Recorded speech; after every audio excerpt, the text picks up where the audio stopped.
I see it. It's live. Yes. Cool. Let me just wait a minute and see if it gets up on my end. Maybe get a few people to join us. One of these days, technology will work easily and effortlessly. Absolutely. We're getting there. Definitely getting there. All right. Hi, everybody. How are you today?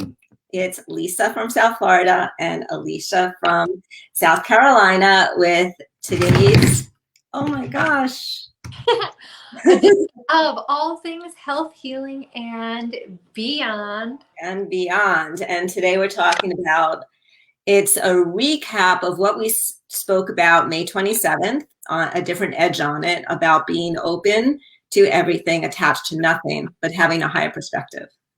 Absolutely. Right. So that's what we're talking about today. And with myself, I know that there is so much happening in the world on every venue that we can imagine. And it's happening globally. There's a lot happening globally. And those who are empathic, who feel things like Alicia, myself, and there's a lot of other people out there who, pick up energy very easily. There's a lot going on globally, and a lot of sovereignty is happening, which I really, really like. And, when we're taught not to trust ourselves. This is about sovereignty for a second, then we'll open up. We're taught that, not to trust ourselves and our truth, that there's always somebody better or above us that knows better than us, right? Maybe when we were a child, that could have made a little bit of sense, that people know better than us. But as we get older, we lose ourselves, we lose our power, we give our power away, right, to other people, because we had this mind-body connection in the past that we're not good enough and we don't know. So things that are happening in the world, people are finally stepping up into their sovereignty to know that this is my body, this is my choice, this is my health. I have power over who I am. I am a divine being, and I am in control of my life with my higher source out there, whoever you call higher power, God, whatever that is for you. But I am my own divine person, right? And we tend to lose ourselves. And it's just, again, just so grateful that people around the world are standing up for who they really are and bringing that back. And that's how we're moving into this, new phase of life. And I'm sure this is happening to so many people, because I know for myself, I'm feeling so many different things, and things are coming up in my life where, I'm hitting a wall, things aren't working, what do I need to let go of? And a lot of it is being opened, like we were saying, being opened to what is happening, being in that detached feeling and going with, I always like doing this, going with the flow, through the waves, dancing through the raindrops in life, and just being attached to nothing, right? Just listening to that higher guidance and let go. I am always letting go, right, of things that may not be serving now.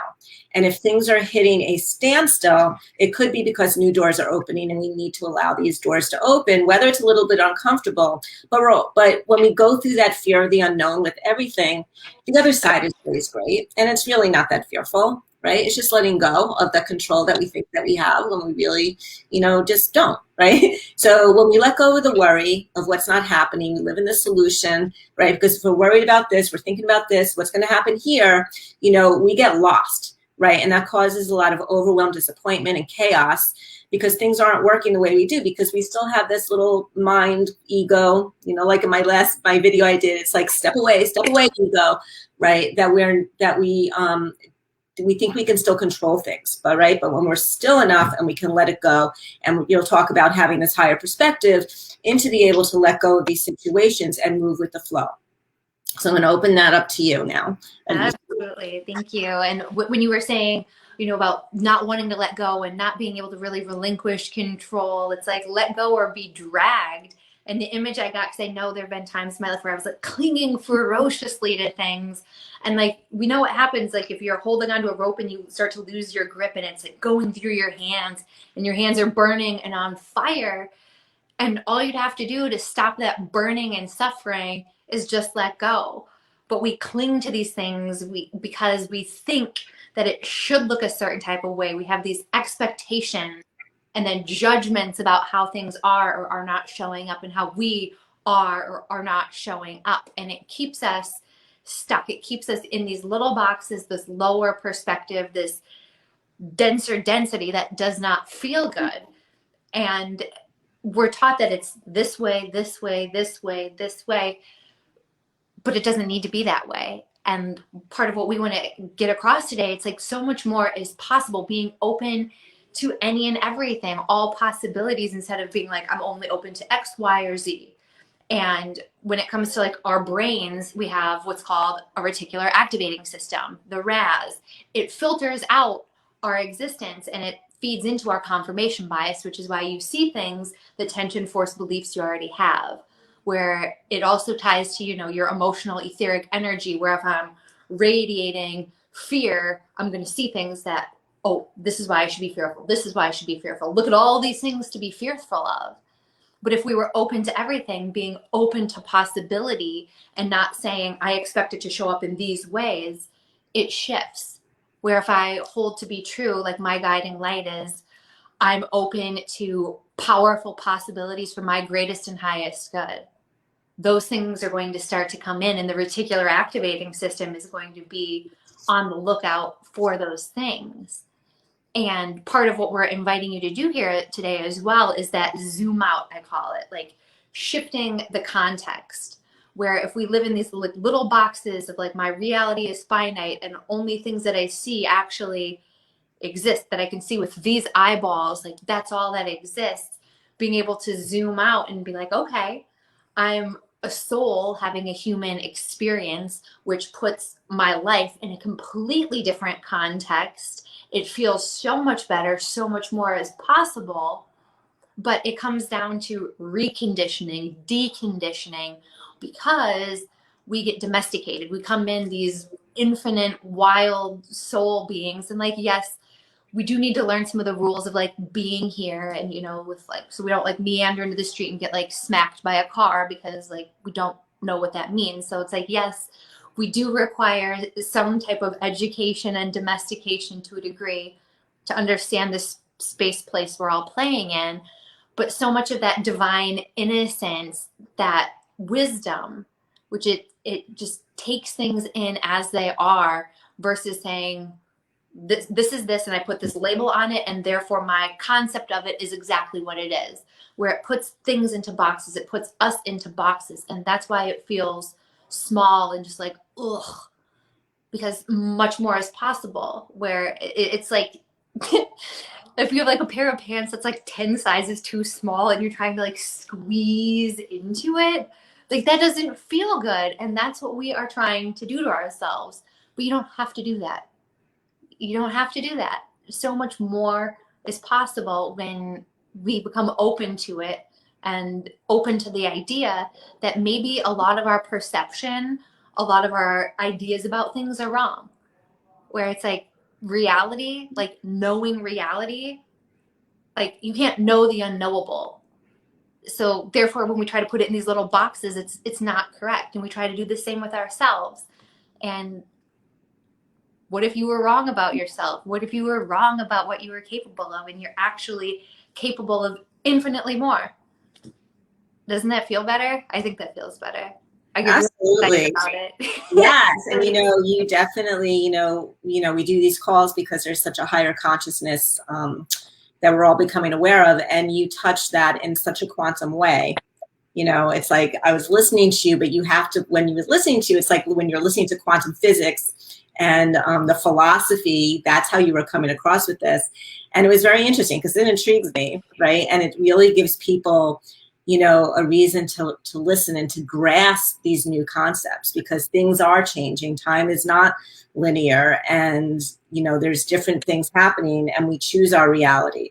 We definitely choose we have a choice, and people who think they don't have a choice, they have a choice. It's just getting out of that comfort zone and having a higher perspective that, I am a sovereign being, and I can do whatever I want in this world and nobody's going to tell me otherwise. And there's always, I've learned a long time ago, there's always 5 solutions for every problem. And we're just so conditioned to fit into this little box and being conditioned to, this is what I'm supposed to do, da, da, da, da, da. But if things are not feeling right, you know, just honor that, honor yourself, honor what's going on. You know, the world is chaotic, you know, and to be in this world of chaos and have a calmness, a resilience to everything that's going on, you know, is peace. It's bringing in love. It's bringing in peace. It's staying in the detachment of what is, because we can have such peace within, right? Well, there's a storm out there. And a lot of people don't understand that. They're like, you know, they have to worry and they have to try to figure things out. And, you know, it's like, how are you so calm? And how do you do this? Right? But it's like building a muscle, right? It's just like, you know, we've done that, you know, through the grounding techniques of meditation, breath work, eating the good foods, drinking good water, you know, keeping your body calm and clean and healthy and detaching. Right? If something doesn't feel right, just let it go. I am letting go. I'm always letting go. I'm always letting go. Right? And, you know, being in that space really helps the disconnect of things that we don't want to bring into our reality anymore. Right? Times are changing and things are happening, and there's a lot going on that people are going to be awoken to soon. And when that happens, what are we going to do? So now it's, you know, and a purpose of our videos that we do is to show people that there are different ways to be able to handle news, handle life, handle job situations, handle health situations in a calm way, you know, being open to, you know, everything, but knowing you're not attached to it and have a choice of where you want to put your focus on. Absolutely. Right? And staying into the detachment. And there is a higher perspective. And it's like, maybe, you know, like you dance, maybe you go outside and dance. Maybe, you know, it's like I do my computer work here. Maybe I'm going to go outside in nature and do my computer work. So that's a whole different perspective, you know, and when I'm outside, I really see the oneness. I see that we are all one. I see that, you know, things grow without me trying to control it or worrying it. Things just happen. It's the same thing with us. Right? It's the same thing with humans, right? It's, as long as we let go and we're in that moment and we can be in that quantum field, that morphogenic field, you know, you're detached. Like I was telling you before with this live, it's like I'm sitting here and it's like I feel so detached. It's like I don't know what I'm feeling, right? I'm just feeling here. I'm feeling very present, and that's okay. But it's uncomfortable to a lot of us, and it was very uncomfortable for me. It's like, I should be doing this, or I should be doing this. And, you know, I have to figure this out and I have to make sense of it, like you said. And, you know, no, it's just being, because when you're being and you're being still, the answers are going to come. The situations will show up, you know, divinity will be allowed to be heard when we're in that 0 point frequency, right? And that's being, you know, unattached, right? While everything is going on. And it is a skill, you know, practice a little bit daily over and over again, until it becomes a habit. And it's very peaceful and very freeing, right? People can be whatever, knocking on my door, whatever they're doing. And, you know, it's fine, because I'm a piece of who I am, what I am. I know I'm sovereign. I know I am in control. I'm a big girl, right? I'm not that mind-body connection of when I was a little girl that I had no control over my thoughts, my feelings, my desires, or that I didn't have a choice. We all have choices. We all have choices, right? And it's being able to honor ourselves and know that we are grown up and we have choices, and nobody can dictate to us what is good, what's bad, what's right or wrong for us. Absolutely. And just honoring that knowingness, like I call it my spidey senses sometimes, my intuition.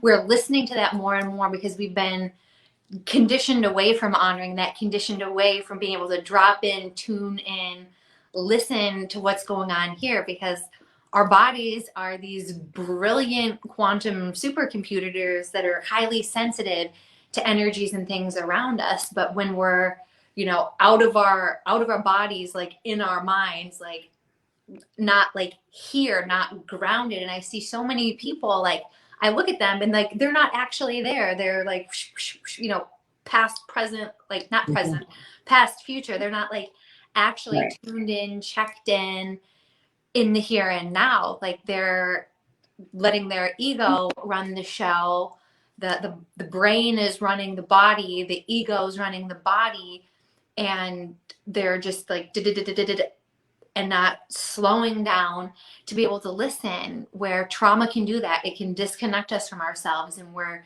trained to not trust ourselves. And like you said before, we seek all these external authorities, but who knows better for us than us at the end of the day? And that's where I go back to time and time again. And I find myself now much more consciously aware when I'm like wanting to give my power away or seek for external direction, when I have the answers, when I know how to get quiet, be with myself, let the ego get out of the way. You know, I like to name my ego so then I can identify it when I hear that voice, where like the soul voice is very different than the ego. And I named her. Her name is Priscilla. So when Priscilla pops in, I can, like I see you, I hear you. Please take a back seat. Like, you're welcome here, but your voice is not. So get in the back seat. I'm driving. And treating it like that, untrained pet is really, really helpful to be able to be more present and to take that higher perspective. Because like the body doesn't experience itself in the body. The body is experienced in the mind, but where is the mind experienced? The mind isn't experienced in the mind. There's something that is able to observe the mind and the body. And that conscious awareness, that soul, God, whatever you want to call it, like that is that higher perspective. But the ego does not want you there, because the ego has no power there. The ego has no power here and now, which is why it's always pulling you back or pulling you forward, because it has no place in oneness. That's why it doesn't want you to do this work. It will come up with all these excuses and stories. And then when you do find yourself in this place of peaceful detachment, like today, you're like, what is wrong with me? What's going on? That's the ego. Because it feels very weird when we're used to like chaos or control or worry, anger, pain, all those lower level emotions. When we're habituated to those, like peace feels really weird. Joy feels really weird. Happiness feels weird. And the ego's like, I don't know about this. Why don't you come back to where it's familiar? Come sit by me and suffer. Like, you know this well. And it's like, this sucks. Why would I do that? Because it's familiar.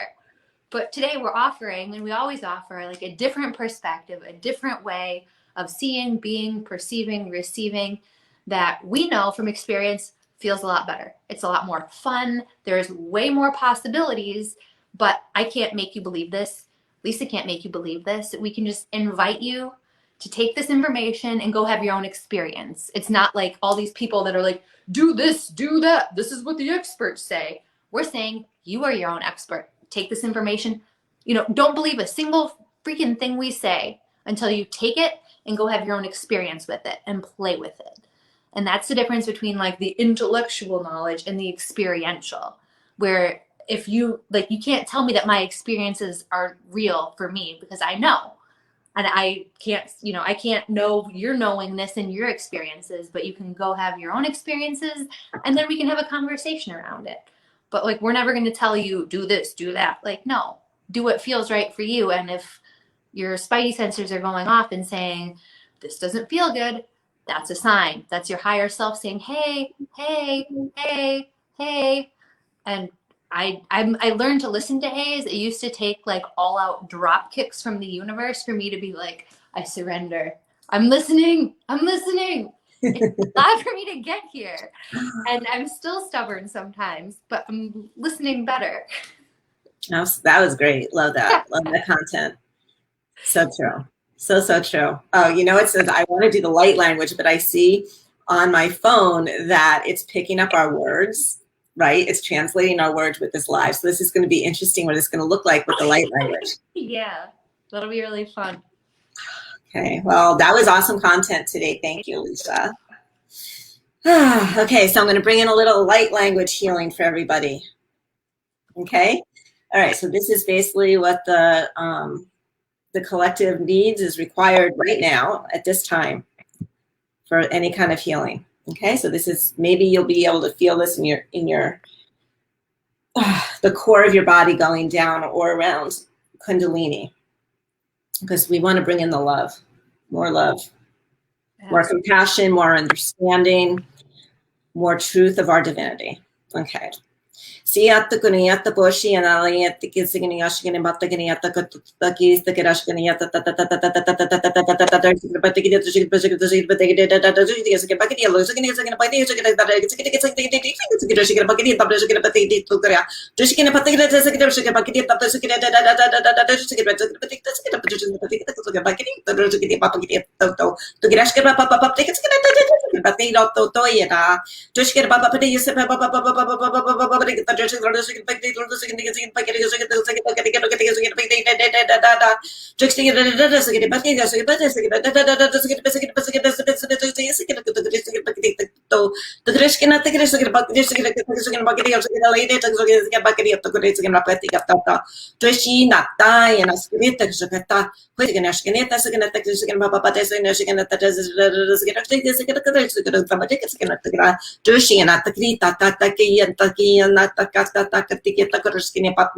Poyena skita kalieta groskania papa kriskita groskiti Joshkiniata grashkinia papaskiniata groskita si ha sikiniata grashkiniata rit groskini papati Duena si na tikrita tikita groskin papa pakasina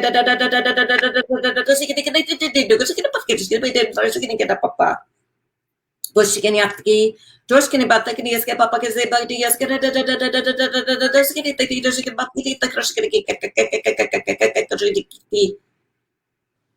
Tinaka Dosh Hoshianati Natakiashta Pai and the Kioshkiriata Grashkiniatagra Dosh. No. Oh, love it, love it. Okay. Oh, wowie, kazowie. So pretty much the only translation I have for that is you are being told a story. You are being told a truth that only resonates with you. So please listen to those codes that came through, and they're going to ring true for whoever listens to this. It was a truth in a story and a knowing just for you without me having to know what was said with that. So for those of you who think that is very odd and weird, this is a multi-dimensional light language that comes through, and it's our higher guidance through multi-dimensional sources, universal love, God consciousness that comes through, expresses itself this way in order to help healing on this earth plane as we are now. So, okay, I enjoyed this live. I am curious to see what this is going to be like. So for everybody who, thank you, Andrea, very much. Thank you. You know, Alicia can be found on Instagram, Facebook. She has a page she writes on a lot. I am PurifyYourLife.com, LinkedIn, Facebook, Instagram, whatever. I'm just like, from this light language. All right, well, everybody, have an awesome week, and we'll talk to you soon. Bye. Bye.